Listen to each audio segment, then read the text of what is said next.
Well, welcome to this Battle of Ideas discussion on We the People, You the Mob. My name's David Bowden, I'm the Associate Director of the Institute of Ideas and one of the main organisers of this festival. I'm not going to spend a huge amount of time introducing the topic. Obviously, you know what the discussion is about. That's why you're all here. And it's interesting to note that when myself and Rupert first devised this session, it was very much in the context of Ched Evans and the discussion over Ched Evans. Then, as the kind of months wore by, and I got the panel together, and I'd sent them a note a couple of weeks in advance. I sort of said, well, we have to reflect on the Tim Hunt affair.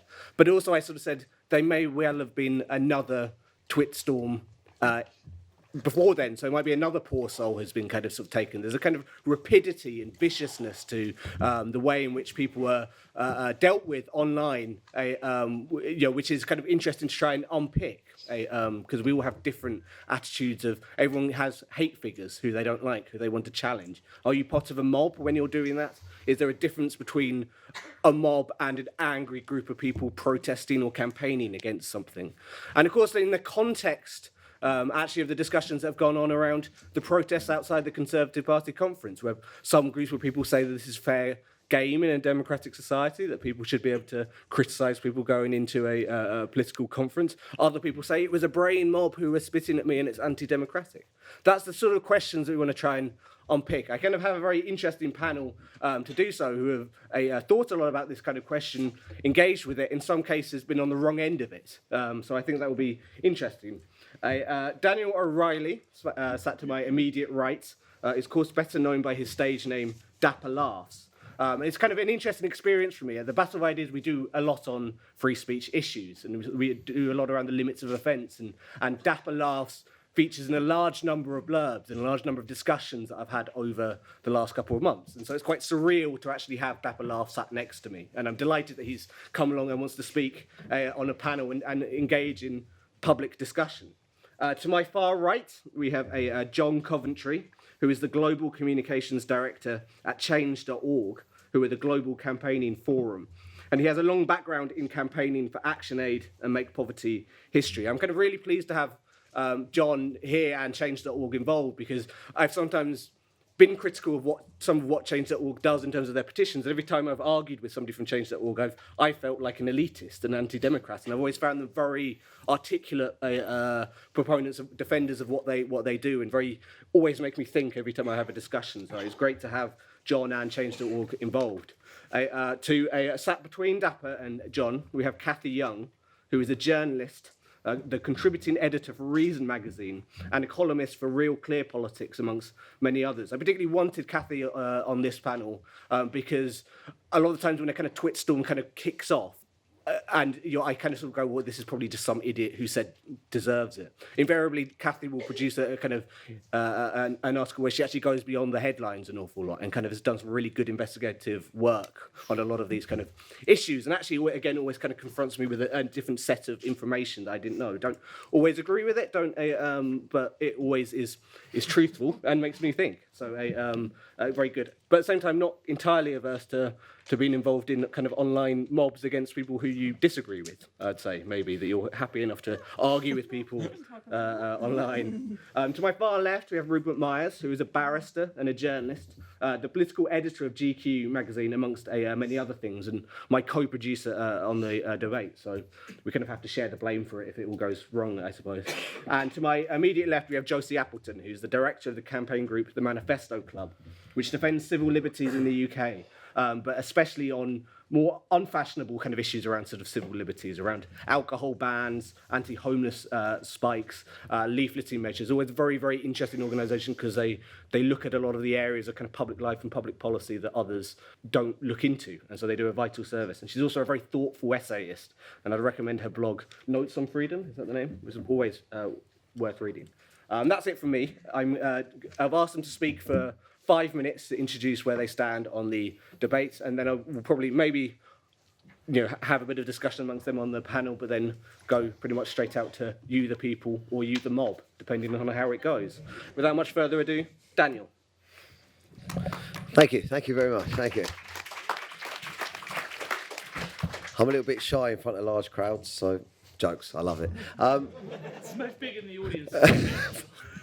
Don't make me swear. Let me start by saying something first of all.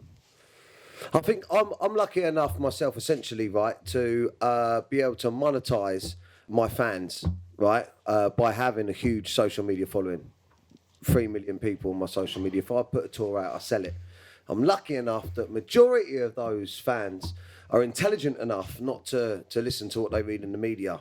What embarrassed me and really upset me about the mob culture, especially on Twitter, is how a journalist could take a piece of footage of me supposedly saying that a woman was gagging for a rape, right? Terrible comment, right?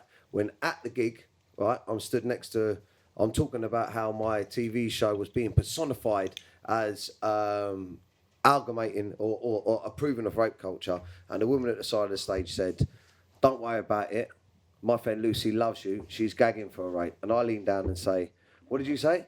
"She's gagging for a rape." Now, the right journalist, under the right impression or whatever they wanted to do, right, managed to get that comment, right, and say, Dapalas goes on stage and says, "A woman's gagging for a rape," right? So in the space of 3 days, six-figure sum lost, tour lost, TV show lost, everything lost. Twitter, change.org or whatever, petitions. Do you think a pro-rape comedian should be allowed to perform? Right, what are you going to click? You're going to click... What are you going to click? No. Fuck me. I'll get it in every headline. I've been to 15 towns on my tour. I'm still on tour now. I'm hungover. Right? Every town, pro-rape comedian comes. Pro-rape comedian comes. Are you that stupid that you think I'm fucking pro-rape, right? But listen, mob culture, right? Twitter, do you think he should be allowed to perform? Would you allow Dapalas to perform pro-rape comedy on ITV? Yes? No? No. Imagine if someone come up to you and said, "Can I have your credit card details quickly? Can you sign this for me quickly?" On Twitter, yes or no? Retweet. Right? I might sound a little bit bitter about it because I'm fucking skint now. I'm joking, I'm wedged up. But But that's where I sit with it. But don't get me wrong. I do believe there's a place for it. It's a social media. Listen, I use social media to make myself famous, right? Sharing, liking. I use social media to make myself famous, right? So I can't knock it. I think there is a place for it, but you need to be well educated about what you're signing, what the culture's about. And now I'm the poster boy for every anti-rape crisis or feminists. If you come to my show, you'd be bored. You wouldn't even find it that offensive. And I think that I was embarrassed by how easily led the UK public can be by the media. So brilliant. I don't really know how to end that, but fucking thanks for listening.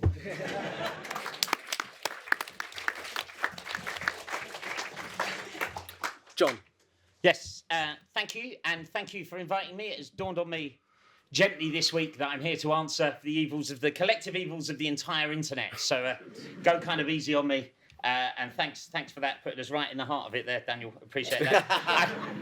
I love the title of this discussion because working for change.org, which is a kind of huge, politically neutral, open platform that's become a powerful space for freedom of expression, while bizarrely sometimes being accused of being the opposite, it gets right to the heart of how I feel about the issue. And it seems to me that the accusation of mob has become a term used by people with newspaper columns to describe people without newspaper columns when they come together to care about an issue together. And it feels a bit like a kind of socio-political version of the techno-panics that have always happened around innovation throughout the ages. And the accusation of mob-like behaviour is an attack on how the internet has made it easier for people to come together around an opinion. And this isn't, of course, it isn't a new thing. So in the 15th century, there was an abbot called Trithemius, and he was talking about the complexities of manuscript writing in the face of a newfangled invention called the printing press. And he was implying heavily, as many of the critics of our website and of collectivism generally do, that there can be no purity in something that's so simple. And for among the manual exercises, he said, none is so seemly to monks as the devotion to writing the sacred texts which sounds a bit like some of the criticism we get from newspaper columnists nowadays. And almost every time the masses get access to a world-changing communications tool, the reaction is predictable, right? Does the telephone make men more active or more lazy, said a US Education Committee in 1926? Does it break up home life and the old practice of visiting friends? And they hadn't even had one PPI cold caller by then either. But there is a truth, right? There is a genuine truth to what our friends there are saying. The printing press did change stuff in the way that they thought it might. The monks have had a bit more time to do monkish activities other than writing out manuscript. The phone did change how we interact with friends for better or worse, depending on your point of view. But the real issue here, I think, the issue we're all getting to grips with is change and the pace of that change, right? So this is about dealing with the unprecedented society-shifting power of the free and open internet to give anyone, no matter how powerless or how marginalised, a genuine voice on the biggest issues that affect their lives. And we've seen it thousands and thousands fold on change.org. We've had FGM survivors campaigning and winning campaigns from the grassroots just down to the internet. We've seen social housing tenants beat hedge funds to keep their homes. We've seen decades-old victims of miscarriages of justice win justice. We've seen this because of the advent and growth of the internet and sites like change.org. But we've also seen another side to it. We've seen people launching and winning campaigns to have UKIP speaking at university campuses after these kind of ridiculous and slightly terrifying campus bans that are happening. These people have signed petitions saying, we hate UKIP, but we feel they shouldn't be denied the right to air their views. And excitingly, we've had petitions for Daniel here to bring back dapper laughs to our TV screens. So, these things are happening. We talk about a battle of ideas. This is happening online right now. And so while the web has made this the most powerful time in history to campaign on issues we care about, we need to take care in over-policing those who disagree with us. Like the story about Justin Sacco of a bad taste or a kind of just a misconstrued gag is a terrible case to think about. But that includes the use of the very term mob, which is an expression I think has become a shaming device in itself, stopping people from expressing a view because they think they're going to be accused of groupthink straight afterwards. So for every so-called mob about which columnists ride their high horses into the moral high ground, there are scores of everyday people doing incredible things online, raising money, challenging the powerful, and delivering lasting real change in their community. And that is the very essence of free speech, which I'm guessing quite a lot of you are quite into. And it's often challenging, and it's not always, generally quite often unpleasant. But there's loads that happens on change.org I don't agree with, and there's loads that I do. But it's loud, it's rambunctious and passionate and more inclusive than ever, and that's just how public debate and politics should be. And it shouldn't be dismissed, I think, as free speech advocates, particularly. It should be loudly celebrated. Thanks.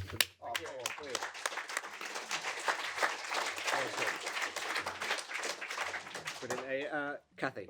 Yeah, I don't think that we should be demonizing the internet. I mean, any medium is really only as good as the people who use it. And certainly a site like change.org can be used for good or for bad.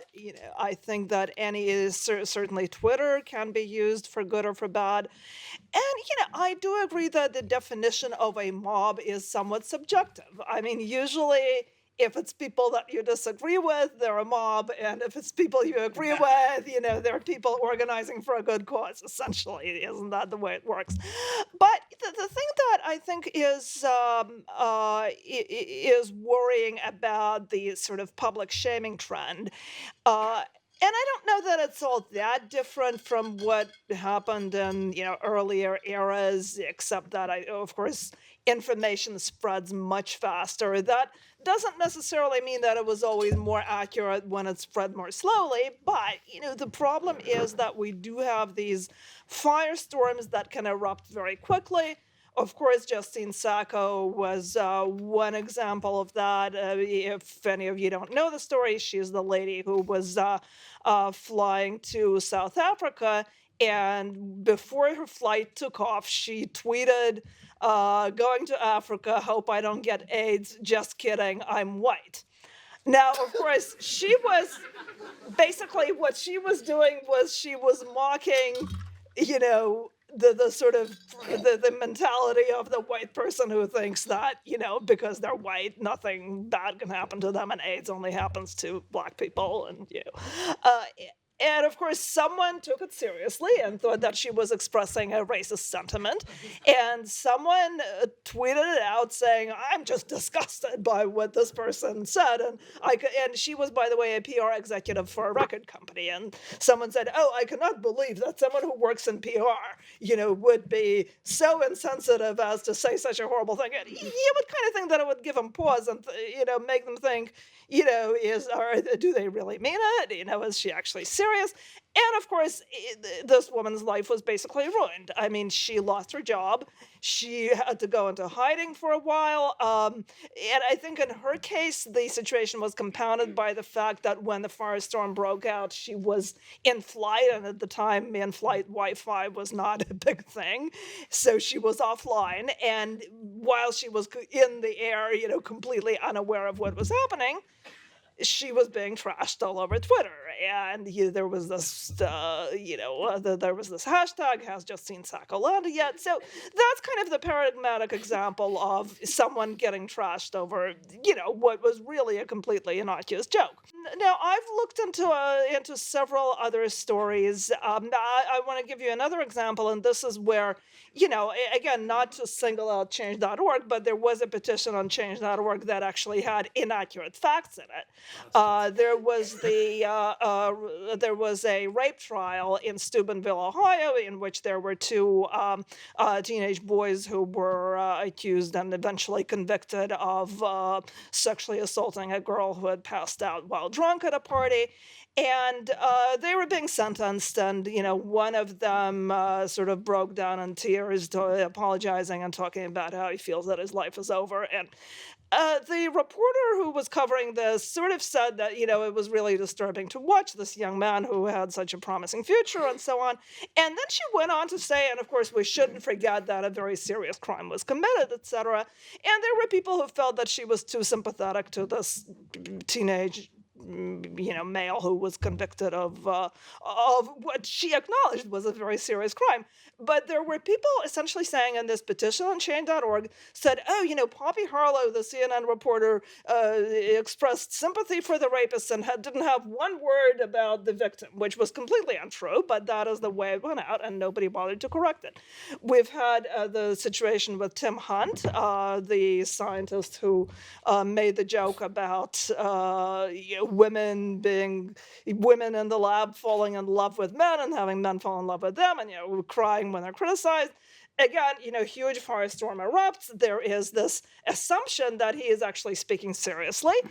Then people come forward and say, wait a minute. He actually, after that, he went on to say, well, now seriously, let's talk about the accomplishments of women in science. And, and then there was a snippet of audio that emerged. So he was really pretty much vindicated, except that he still hasn't been reinstated in his honorary post. So, I'm really not necessarily against people being, and I hate the word called out because it's just become such a horrible cliche, but I'm not against people being called out for, saying something horrible or for bad behavior, but, I think that we really should be more careful with the facts, and I think maybe we should have a cooling off period before we go mobbing someone, and maybe take a little more time to learn what the facts are. So that's sort of my plea for better information. Yeah, brilliant.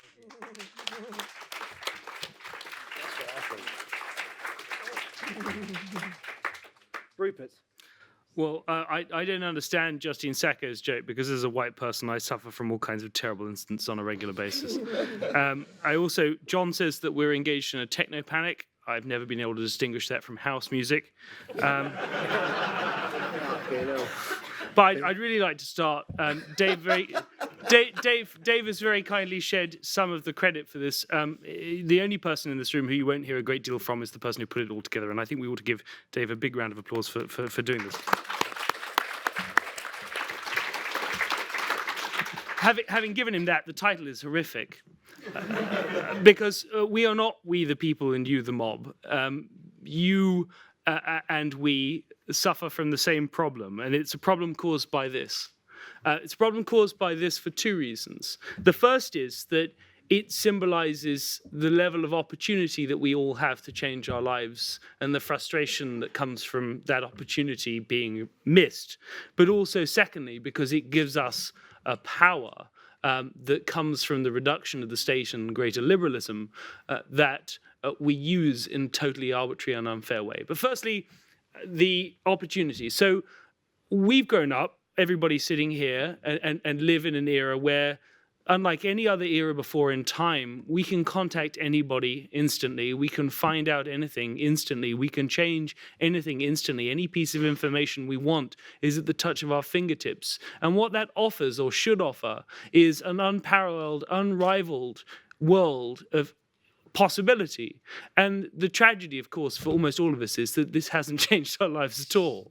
That it hasn't made us into the gloriously brilliant people that we ought to be. It hasn't turned us transformationally overnight into who we would aspire to be. I've had this iPhone 6S for 24 hours and I'm not running the country. And I just don't, and yet I could, right? Because it could tell me anything. And I think that disconnect between this 21st century world of opportunity and very much 20th or 19th century lack of actual physical, real opportunity creates a huge disconnect and frustration that is manifested online. It's manifested on social networks. It's manifested on change.org and every other petition website, because we're all mad as hell. And suddenly we have a tool that allows us to express that, but not really do much else about it. So the second thing that this allows us to do, and this really is an ironic thing, is that the internet and the technology around it has reduced state control and liberalized freedom of expression.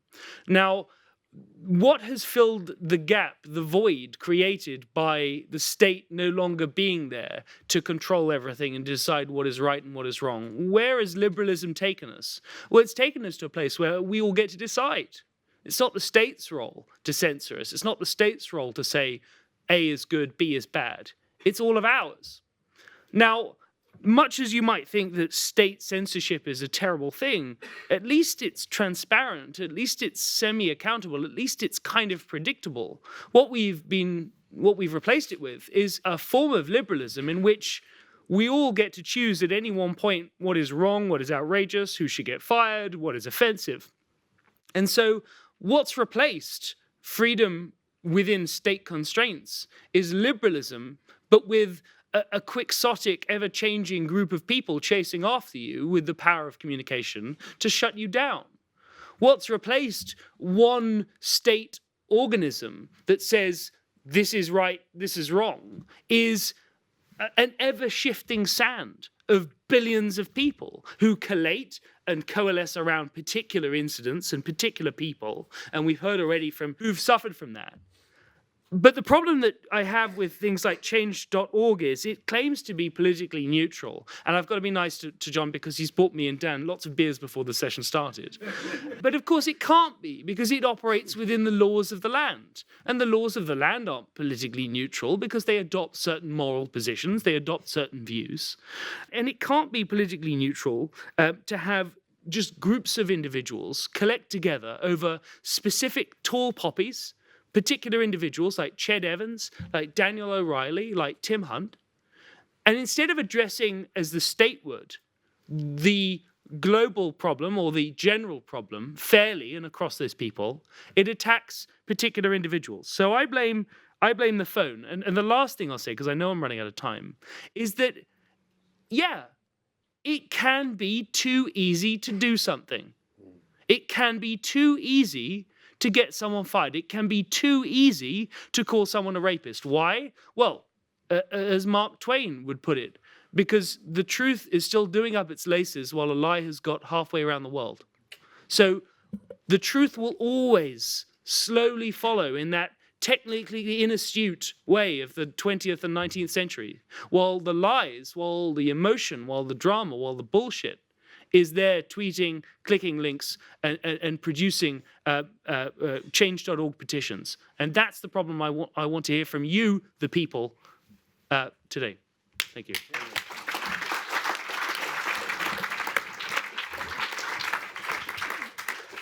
Josie. Yeah, I think the Twitter storm is quite different from previous kind of democratic or kind of collective forms of action. You know, in the 18th century, London was full of so-called mobs, and what they were really about were groups of people going to smash up someone's house with whom they disagreed, and that person would defend their house. And whether that was rich men in St James's or radical printers or whatever, essentially there would be spontaneous kind of gatherings, and you'd have a kind of physical fight, and that was actually quite honest in a way. And there was always something at the root of it, you know, whether it was the problem with bread prices or the support for Jacobins or whatever. There was always a political issue at the root of it, and there would be a kind of spontaneous gathering of people, and they would go and have a fight in the streets, and that would kind of be the way that it was enacted, and that was all fair enough. I think. Twitter storms are quite different and a lot worse, because I think that really what they come down to, I very much agree, it's essentially about the handing of an individual. And so I think all these, you've got activists, feminists, anti-racists or whatever, and their anti-racism or their feminism consists of looking for someone who they can make an example of, looking for someone they can expose. And in a way, that kind of exposure of a person, very much destruction of a person, they really want them to lose their jobs, their lives, their families, etc. Is the activist statement of principle. So they can say, I'm a feminist because I'm not that person. You know, I'm not Dapper Laughs. I'm not Tin Hunt. And essentially, what the whole Twitter storm about is really about the performance of having an opinion. So that's why there's a kind of headiness around it and a kind of self-righteousness around it. It's that kind of, I'm a self-righteous person because I'm not that person. And so it's it's very much the ritual of public life now, and the way that debates happen is people try and find someone of the opposite camp to hound and to make a kind of example of. And that really is the way in which they say, I'm so sensitive because I'm not that person. And I think the has Justine landed example was very indicative, because really what that was about people enjoying the power of insight over an individual, that she was ruined and she didn't yet know it. I think that's the kind of, there is a kind of enjoyment of the collective experience of essentially everyone knowing what's happened apart from her. And I think, and there's a kind of coerciveness of the formation at that kind of point. I think that what happens with the individual is they're almost deliberately invented, because essentially it doesn't matter whether Daniel made that joke or whatever. It doesn't matter for the crowd whether Tim Hunt is really a sexist. They're just playing the role of a kind of figure against which everyone else can define themselves. So actually, no one really cares. And there was a case of a woman in America who tweeted she was complaining about bongo players in her neighborhood, and everyone kind of replied and said, "Oh, it's another white woman." White tears, hashtag white tears. Another white woman complaining about bongo players. She said, "Well, actually, I'm black." And basically, the person said, it doesn't matter. Forever publicly shamed on Twitter. Basically, for the purpose of Twitter, she'd been made white, because in a way, that's what she needed to be, because that was the thing that everyone else needed too. That was the story that they needed. So I think that really what you have is, what this reflects is not necessarily liberalism or anything like that, but I think what it reflects is really the shallowness of political opinions, that you can define them only in the negative against this other individual, and only as a kind of individual question. So I think feminism in the old days, they would be going off founding feminist colonies, calling for reforms, writing long books about the kind of social structure of sex relations or whatever. There was a kind of whole world that was feminism that kind of did its stuff, and similarly anti-racism, all the other kind of political kind of camps. And what happens now, I think, is that all those, there's no independent existence for political opinion except for, I'm not that person. In shaming them, I show I'm a feminist. So I think that's the kind of drive behind it. And actually what it shows is the insubstantial nature of all these various opinions, that they're just this kind of performance.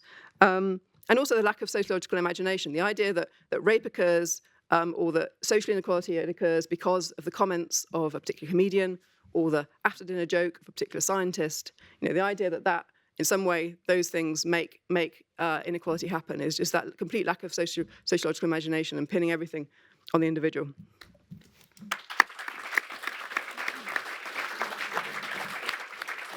Brilliant. Yeah, thanks. Rupert's sort of right. It can be frustrating being a chair sometimes, because I have lots of questions that I want to try and raise, but I'm also conscious of the fact that I want to allow the audience to have time. So, if I see if there are any hands, if there are any sort of questions that people want to ask. meaning can only ever be understood in context. And when you have Twitter, you have minimal context. So in actual fact, what we've done is we've created a kind of ability to say something without ever being able to make any real point and without there being any real debate there. So actually, Twitter is a kind of lowest common denominator. It allows everybody to have a voice, but all we end up with is a lot of screaming, and no one can hear the still, calm voice of reason. What do the panel think about the controversy over the killing of Cecil the lion? And do you think it was right that the man who killed the lion was outed? And also, just a way of something to think about, how would that contrast if it just been a local... We'll take a few more. A local tribesman who'd killed the lion because he was protecting his goats or sheep or whatever?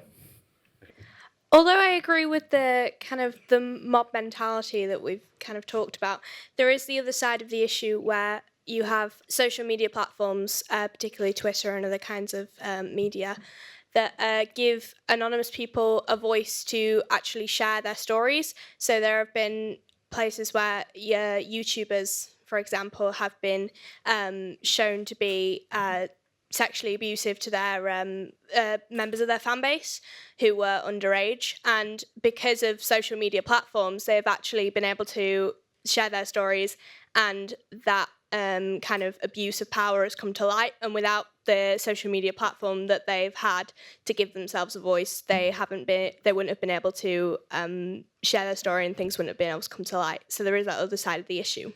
I want to say that I disagree with the idea that mob and people is just a matter of perspective. I think mob, from the examples you've discussed, is an organization that has coercive power over people and which it can exercise very easily, whereas the people, their coercive power is exercised through institutions, through formations of the state. So it's quite a sharp distinction, I think, that's worth thinking about, and it fits perhaps with both Rupert's and Josie's analysis. Thank you. It says in the little booklet that we've been given for this thing that the masses play such a minor role in mainstream politics. And surely we've finally got a platform that enables the masses to have a big role in mainstream politics. And suddenly the sort of 20%, 1% at the top, who've always had a massive opinion and a massive effect, have suddenly realised, oh, my opinion's not going to be worth as much anymore. So maybe they're scared of this and are trying to mock it. And they use a few, albeit popular, but few examples, such as Twitter, to say the whole system of the internet and the phone are not valid as a way of communicating people's political opinion. And I think that actually places like change.org prove that it is a way for people to make changes and a way for the masses to communicate their issues that they believe in. Well, I thought it was really interesting what you said about your phone not making you a better person. It does look good. And I thought it was really interesting what you said, Johnny, about communication and technology. It's plus ça change.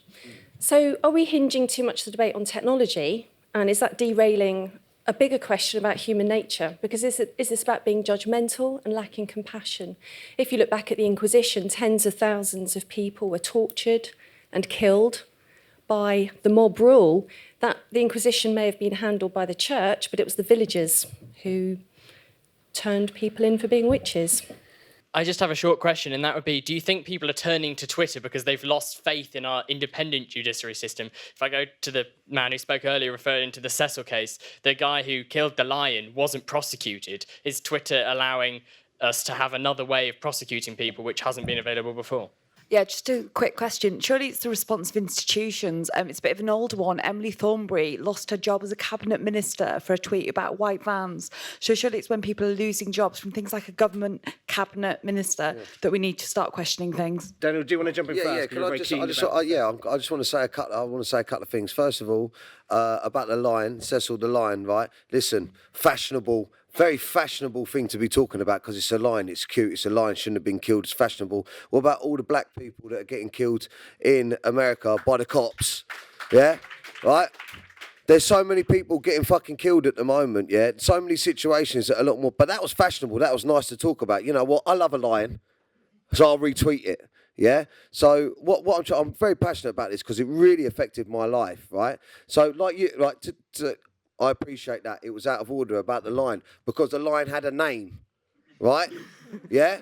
What about the all the other videos that we're seeing and other stuff, right? Okay, fine. Yeah, that was fashion. I love lions. It's fashionable, right? And then you're at the top. You're saying about YouTubers, blah blah blah. You're right. You're completely right. Social media is a great platform for us to voice our views on what's going on. But without being disrespectful to you as an audience, you're not educated in what you're talking about when you click. Yes, I agree with it. Yes, I think this. You're not doing your research. Not you. I'm not saying you. But what I mean is I'm really passionate about this because 60,000 people signed a petition about me saying, do you want a pro-rape comedian on ITV2? Now, who the fuck is pro-rape? Rapist, okay. All right. You're such a dick. Do you understand my frustration? So I think... From my perspective, I think unless you're educated, don't use the mob, yeah? Okay. And shut up, fuck's sake. John? I think to bring some of those points together, I'm particularly interested in the Emily Thornberry point, which I think is a fascinating one. We've become obsessed with gaffes. I'm going to take the kind of converse opinion. It's nuts. There is no time for considered thought and opinion anymore in public life, and that's a really destructive thing, and I completely agree with that, and outside of it's a bad thing that happens. But also, I agree with this one here. The fact is, the internet holds up a mirror to our humanity. It isn't something that's been invented. People standing in corners slagging off people they don't like is not something that came along around the internet any more than petitions were invented by us. The fact is, it magnifies it, and the internet is very young, and we're getting used to how to use it. And something that would be excellent would be for kids in school to learn about how we develop good social norms online, and we don't think it's excellent to either threaten to rape people or slag them off if they don't agree with us. That would be quite a good thing for people to learn in the modern context. So I think in general we have to be sensible and understand that the barrier between on and offline is more blurred than it ever has been and is going to continue getting more blurred. And we live our lives. Someone talked about context here. I think it was an interesting point. But actually, you're right, there isn't much context on Twitter. But people don't just go on Twitter unaffected by anything that's happened in their life or they've seen on the news. The stuff it all completely interacts with each other. And we need to remember, and the other point was about people not having understanding of stuff they hear. We are told stuff by politicians all the time that has the spin on it that they want to put on it. We have conversations with our parents when they say, don't do this because the dummy fairy will take your dummy or whatever. People lie to us all the time, right? That also isn't just a social thing. And people's understanding needs to be better. I think people are more conscious, consume more news, and understand more about public life than they ever have done. And I think that's because of the internet. Kathy, do you want to pick up anything? I was also very interested in the comment that was made about, is this really about the internet or is it about human nature? I think if we look at historically, the history of gossip, the history of sort of mob justice or people's lives being ruined by rumors, a lot of that happened especially in small communities. And it's kind of interesting that historically the city was considered to be a kind of place of much greater freedom from that kind of mob opinion or a communal opinion because of the relative anonymity of the city. And of course now with the internet we really do have a global village, which is often meant in a positive sense, but it also recreates the sort of more negative aspects of the village where everything is everybody's business and, everybody knows or thinks they know what everybody else is up to. And whereas, in the past, it could be people in a small town sort of saying, I saw a strange man coming out of this widow's house, she must be having an affair. And, and then suddenly she's the town slut, basically. And, and it doesn't necessarily matter that this man may have been like a visiting relative or whatever. And, so now we have the same kind of situation, but it's replicated on a global scale.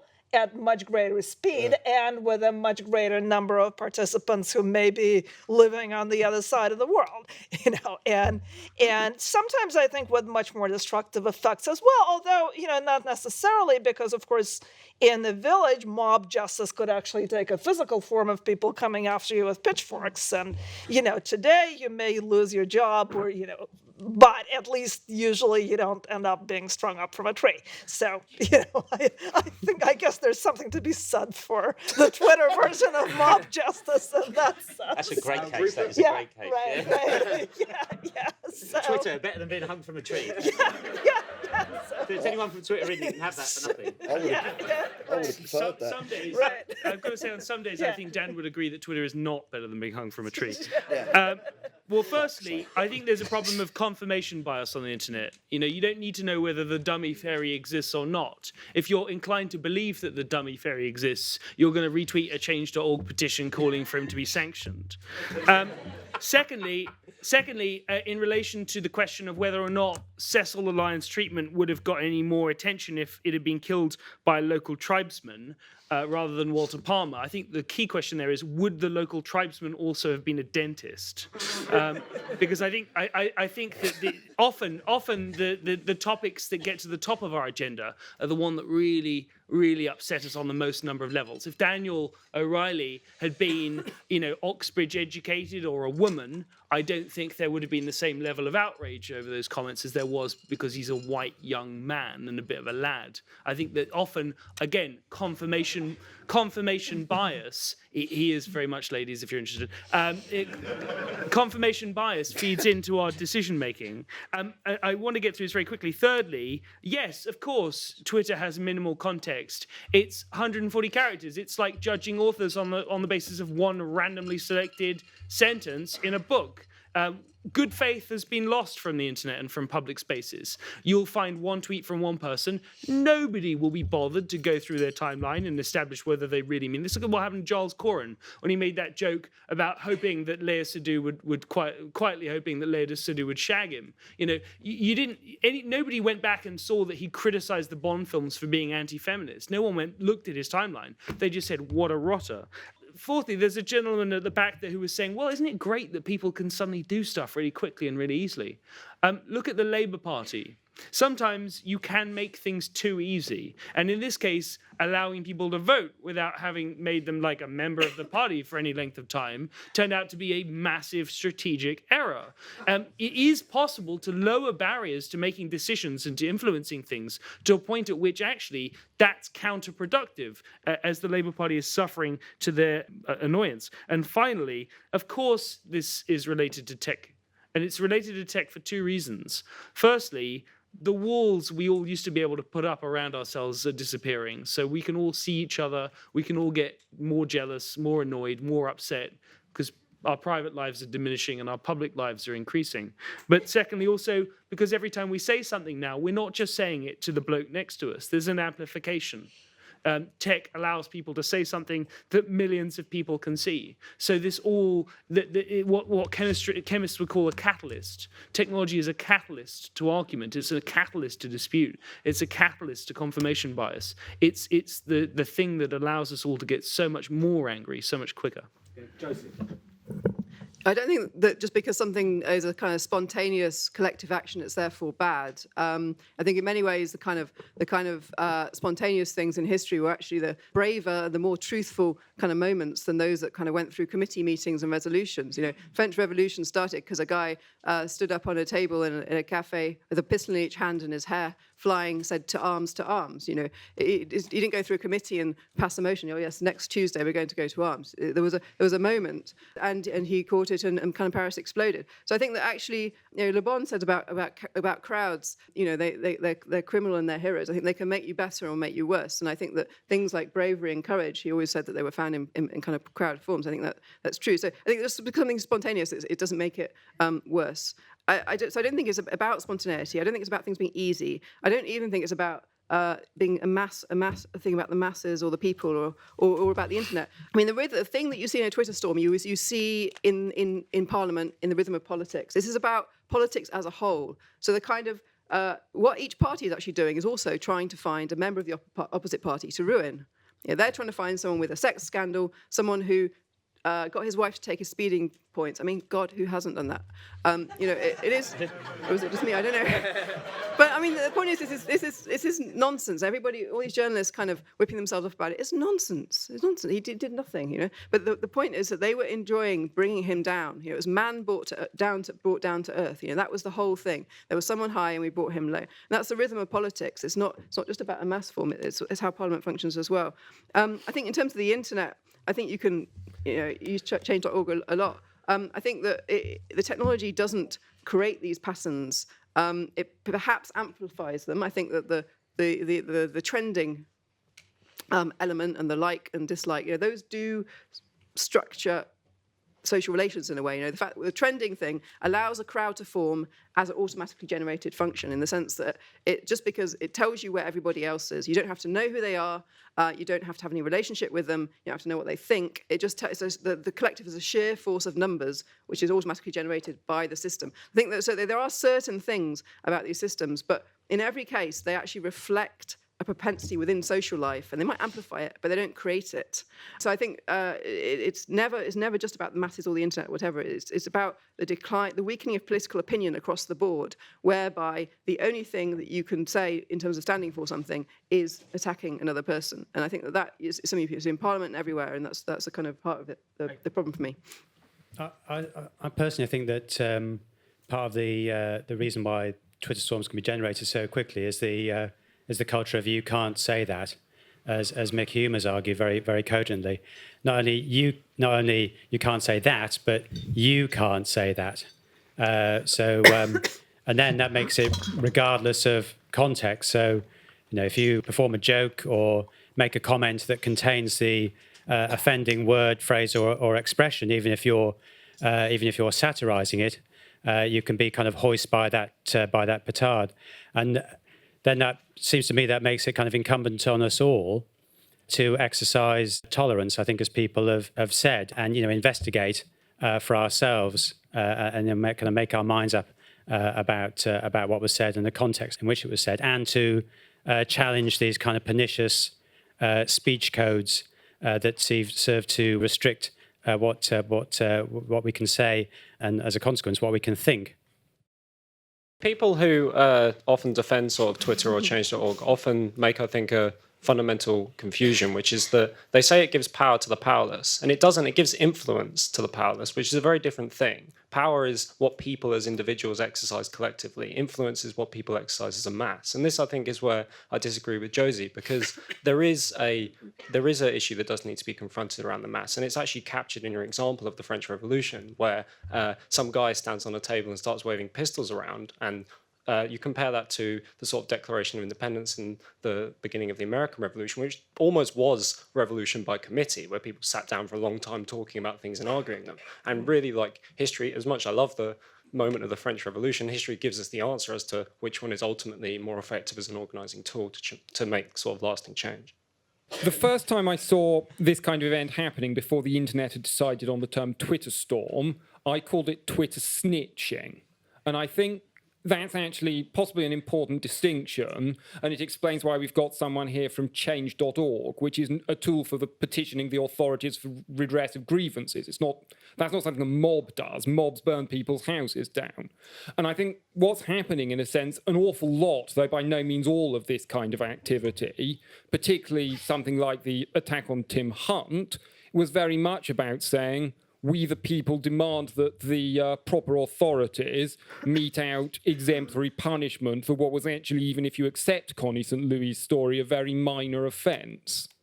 And to me, this is like, I mean, if I go to my mother and say, Mummy, my sister is saying mean things about me on the internet, please punish her, I expect to be called the thing... No. And if I did say it, I would expect the derision that. Can I just ask something? Are you trying to say that change.org doesn't influence, that if people use change.org, it's not mob culture? Is that what you're trying to say? I'm trying to say that people who are using change.org are asking the proper authorities to rid them of this turbulent comedian. What if the people that use change.org, right, aren't intelligent enough, right, to read an article about a comment, yeah, and not decipher or do their research themselves, then click a link to say, yeah, let's get this. This is personal, obviously. But what I'm saying is, what I'm trying to say to you is, what if the mob, what if change.org is not educating the people that are using it well enough with about the thing? Is that not mob culture? Yeah, there's a difference between 60,000 people trying to burn your house down and 60,000 people going to the proper authorities and filing police reports and saying, please. Your house only costs, say, 100,000 to rebuild. Your career is worth far more than that. So that's 6.5 million, you cunt. Is that rubles? Did I just say that? Who are you calling? Who are you using that word in relation to? Freedom of speech, though, yeah. You're right. Free speech allowed and all that. But I think it's worth. No, not you. No, not you. Calm down. I mean, it is kind of worth trying to unpick that difference between a kind of when a mob is an atmosphere. I think around the idea of a censorious culture. I thought the question about whether something can have a chilling effect of you can't say that is obviously not the same as a real mob burning down the house. I just think it's all about all about just being educated in what you're. Listen, I'm all for it. If something's wrong, let's all get together. But you just need to be educated in what you're saying. And personally, myself, from my experience, I've just been embarrassed for the British public and watched them get together on a subject that was clearly wrong. And I'm all for change.org, like you said. I'm all for you, Daniel. Get another petition. Get me back on ITV2 then. Fuck's sake. 1,800 signatures. That means you can find it. Okay, I'm going to carry on just with a couple more audience questions. Well, I think we've come to the conclusion now that context removal hurts everyone through Twitter. You say you go on the Daily Show and you watch Trevor Noah and he'll say a joke about black people and it's hilarious, but I go on YouTube and say it and it's extremely offensive. So the issue is then, who does the responsibility lie with? Is it the person entering the Twitter medium where they understand they're not going to have the context, or is it with the audience member having to research it? See, Daniel's commented on the fact that he believes that the people that have signed this change.org petition should have researched it. But I'd argue in a different sense, it's not your fault. It's the person that's gone on Twitter hasn't provided the context with it. I think that person has the responsibility to provide the context if they're going to enter a medium where they're limited to 140 characters, instead of unleashing this comment that says that he's all for rape, which isn't the case. That's not the context that's been applied. Then we have to decide, do we then enter Twitter, or do we accept that the medium that we are accessing possibly aren't going to know what they're talking about? Much of the conversation has been about the effect of a mob, Twitter acting as a mob. But just a sort of point of correction for the gentleman at the back, who was extolling the virtues of the French Revolution over the American one. It's a pertinent point to realise that the initial French Revolution very soon degenerated into a terror. And that's what happens when you actually get a mob. As a reviewer of comedy, it's a very interesting one for me, this. I mean, it's very, very difficult because, on the one hand, Twitter effectively doesn't really change anything any much more than perhaps opinion polls do, as we saw with the general election. They're all saying people are going to vote this way, but it completely went differently. I suppose for the likes of Daniel, you'd rather have a change.org survey saying these are the votes, but you've got to have read the context beforehand, and you have had some solid articles, a bit like on the Battle of Ideas website, and people have to have read it and then vote, and then you can know, okay, they know the facts. Not quite sure why ITV bought that. I don't know if you explain to IT the full context, because having read the articles and know the context of that joke, which took you about a minute to explain, a big station like ITV should be doing their homework on things rather than killing people's careers temporarily. I see you've come back, and also it's down to the public, even people like me, like reviewers, to put the record straight. I went to see Reginald D. Hunter. He told a joke about a friend who'd been raped, very sympathetic, and then he throws in an aside at the end, which is the punchline that comedians do. Somebody wrote a blog saying, "Oh, Reg tells this rape joke," and I was there and I put it up. We went to town in a debate online, but that's important because when you put that headline, anybody can twist something if they want. If you're a feminist and you go in with an agenda, I'm going to get this guy. It's down to other people to put the record straight, really, but it's difficult because the mob can rule. Yeah, so Dapper, you seem to place like all the blame for this on the mob exclusively. Do you hold like any resentment to ITV2? They're the ones who backed out when 60,000 people or whatever. Let me respond to this. Yeah, listen, ITV are a brand, right? ITV are a brand. Listen, let's be sensible. If there's enough people that are upset with the brand, they've got to protect their own interests, right? So at no point at any time did I think that my management or ITV are being out of order. I was immature enough to talk about something that could be taken out of context. So the blame lies on myself, right? The blame lies on myself. But it's like I keep saying, it's embarrassing how a mob was able to be formed around it. But that's a good question. No, I can't blame the TV station. Because to me, it's like it's pretty pussy, like do you know what? pretty pussy to just like pull out the show because of that. 60,000 people signed a petition. Right, I hit 500,000 people every day on my Snapchat. I get 40 million views. 40 million views on my videos. 40 million views and 60,000 people signed a petition. So I feel your pain, my friend. But on that, I'll come back at it in a minute, but I'll so let the there's panel... another way of looking at these things rather than just mobs and kind of violent groups going after someone, and that is kind of immediate real-time consumer choice within a free market, right? ITV are a brand, as you say. You've got a massive social media following. There's a rapidly growing group of other consumers who have other interests. ITV make a choice within that market about who they think is the most important group of consumers to their brand. And there are, no one ever calls no one calls your followers a mob or the people who signed your petition a mob.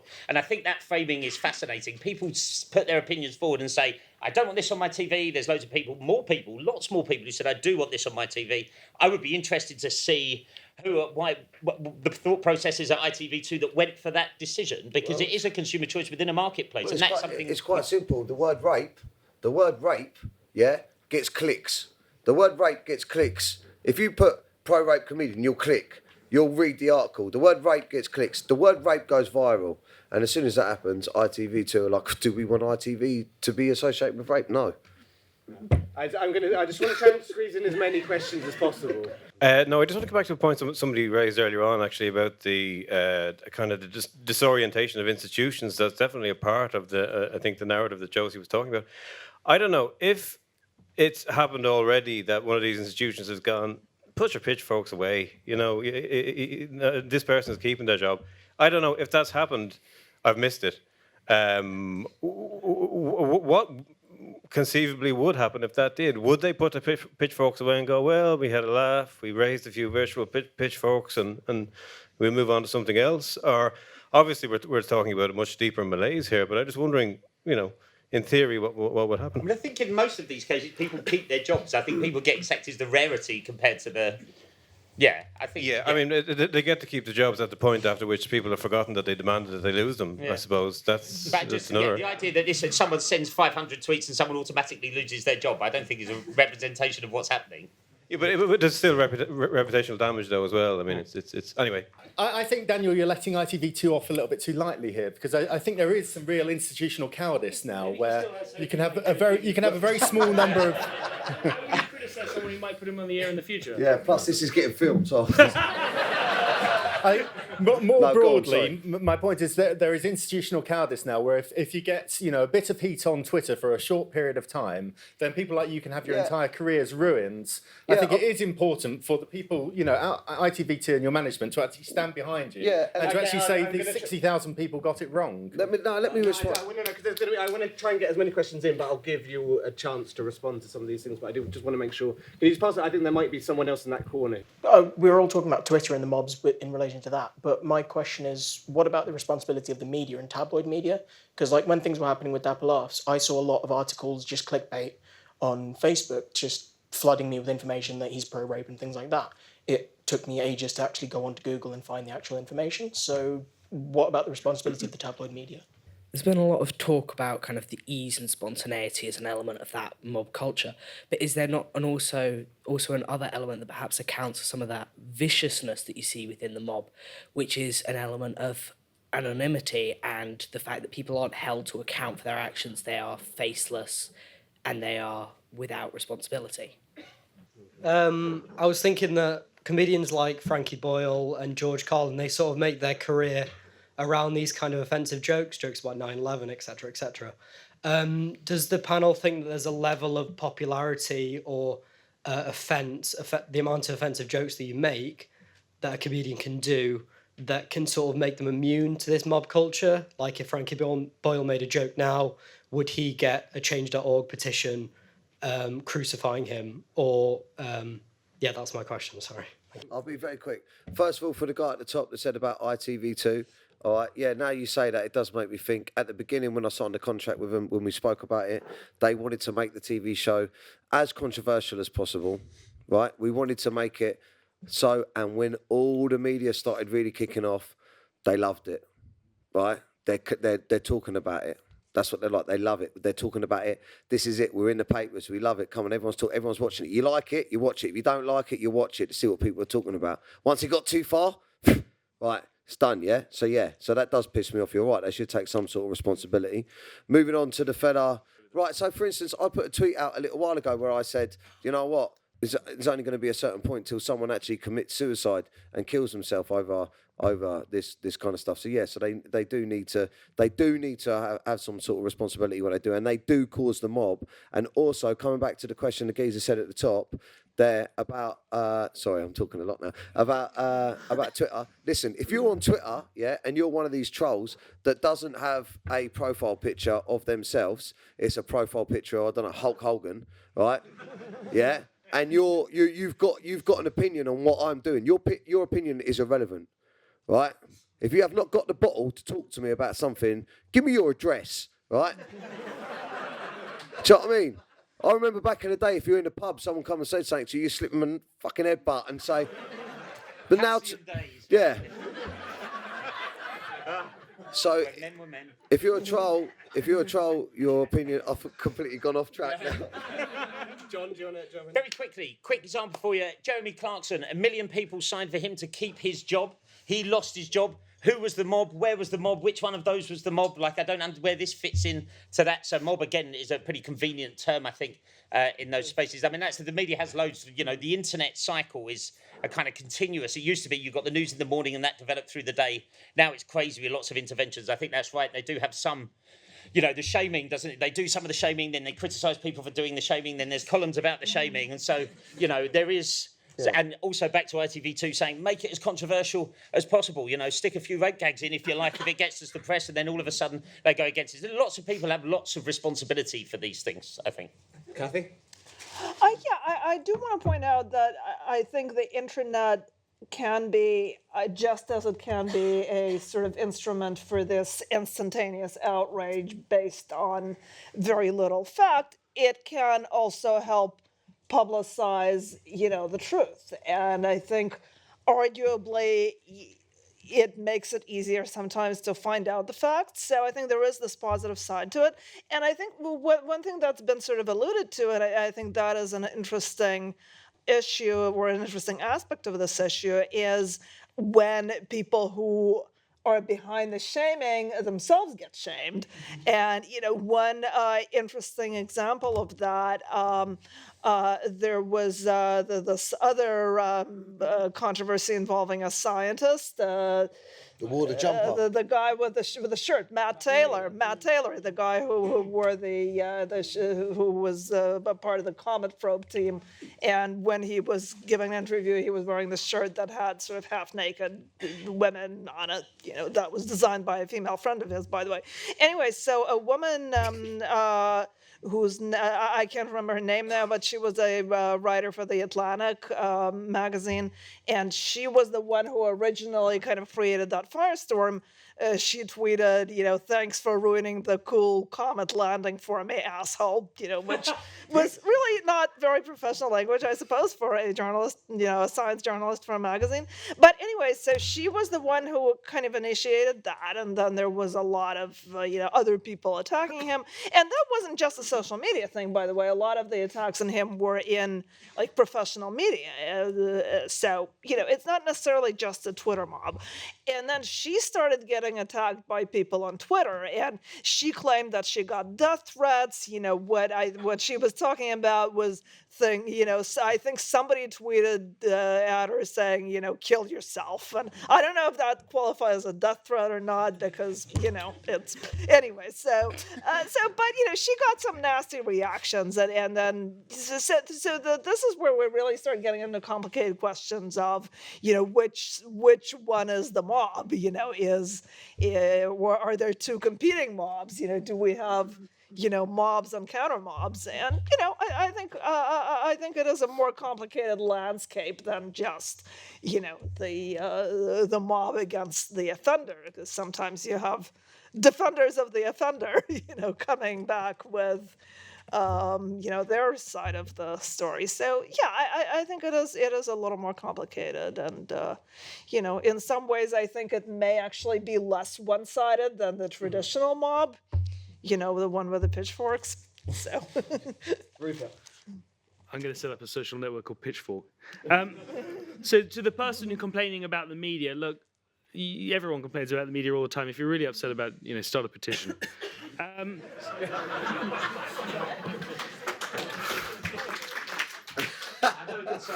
Secondly, there's a guy up the back there. I asked a question about anonymity. The problem is that from the front here, it's very hard to make out any of you. So many gags. You're going to put him on.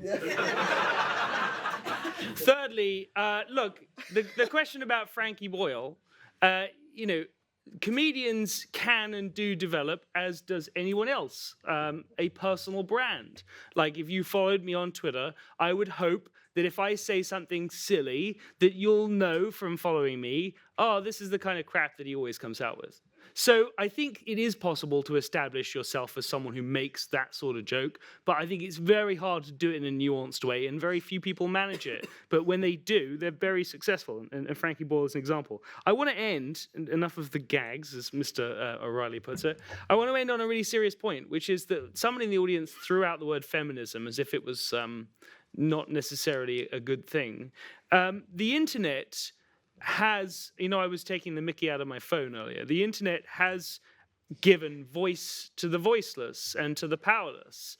And to the extent that it's been used as a rallying call to groups and actions like feminism, it has done a lot of good. Not exclusively, but a lot of good. And I was really pleased to hear from John earlier about the work that Change.org is doing in places like Russia, in places like, hopefully soon, China, where you do occasionally need a mob.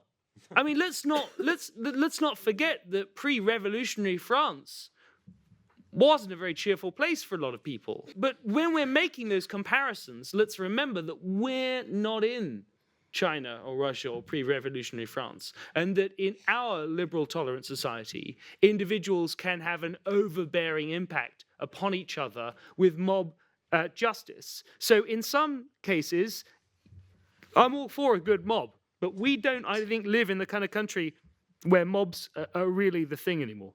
Okay. And Josie. Yeah, I really agree with that. I don't think the Twitter storm is not some kind of general representation of the mob. So we're not discussing are we for mobs or against them. It's a particular kind of social formation, which is basically about censoriousness becoming a political force. That's what it's about. And I think I very much agree with the point about you can't say that. That's basically that's what's behind it. And at no other point in history have there been mobs forming around this kind of thing in this way. It's just it's not about kind of mobs in general. I'm for pitchforks in their kind of place, but it's about a particular kind of form. And I think that I agree with Kathy that things are often more complicated, but I don't think the reaction in defending someone, I think that's a good thing. But I disagree with the revenge storm, which often happens. So the kind of the finding the person who outed them to then kind of pile onto her sort of thing. So in a way, that becomes the rhythm of the exchange, which is one pile-on followed by another pile-on, and that's the kind of rhythm. And I think that the problem is the rhythm rather than this person's right and this person's wrong. This is the way that the form that things are taking. I mean, the comet example is extraordinary. It's like a man lands a probe on a comet, something of. It's not a man; it's a team of men and women. A team of men and women. Okay. And all sorts of. Yes, but it's something of objective, universal significance, and we're interested in his shirt. It's that kind of superficiality of consciousness is unbelievable. And so I think that's the problem. I think, and that in any other era, that wouldn't have been the case. The reaction would have been something very different. So that was obviously more important than. It was more important that he had a naked woman on his shirt than it was that he landed the because. Exactly. Because that somehow seems like it. It's quicker and easier to understand. You can understand instantly. Yeah, no, we can. Yeah. Did you want to wrap up? Okay, no, I'll come back later. That's fine. Yeah. No, we have to. Time's over. Oh right. Okay. Oh no. One final thing. Then I think it's really important to hold the line. I think UCL particularly, the way that they cut Tim Hunt loose within a matter of hours, and basically called up his wife and said he's got to go. You know, basically no questions, he's got to go. He's a Nobel laureate. But he's got to go. And just the way that actually an academic institution can treat one of their own like that, which is absolutely extraordinary. So I think scared of the mob culture. Because they're scared of reputation. It's PR people running the institution. And actually, I think institutions need to hold the line. So I think I say two things: hold the line and don't apologise. When someone is the victim of this, like Tim Hunt apologised, and it's the worst thing to do. You know, don't apologise, because I think that kind of resistance is the important thing. I think so. Rather than a revenge storm, I think it's basically holding the line on the part of the institution and on the part of the individual. Brilliant. Okay, can we thank the panel?